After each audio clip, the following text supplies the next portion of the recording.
Lidé s omezenou pohyblivostí již dlouho používají tuto neviditelnou hůl, kterou si mohou nosit s sebou, kamkoliv jdou. Není to obyčejná kolenní ortéza, ale lidská exoskeletová kolenní ortéza navržená speciálně pro lidi se slabými nohami a bolestmi kolen, vyrobená ze 3 žeber z uhlíkové oceli letecké kvality. Nepodceňujte toto malé zařízení.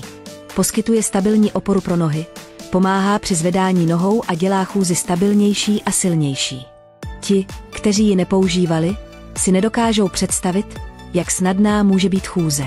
3 žebra z uhlíkové oceli mají nastavitelnou funkci, takže ať už jdete do schodů nebo se procházíte v parku, nespůsobí vám únavu. I při nočním chození do schodů účinně snižuje tlak na kolena a vyžaduje pouze mírný tlak k zajištění stabilní opory, aniž by to jakkoliv ovlivnilo každodenní život. Můj manžel se 5 let nemohl hýbat a neustále zkoušel různé metody, dokud nepoužil tuto kolenní ortézu. Nečekaně se jeho téměř paralyzované nohy opět mohly pohybovat stabilně a silně.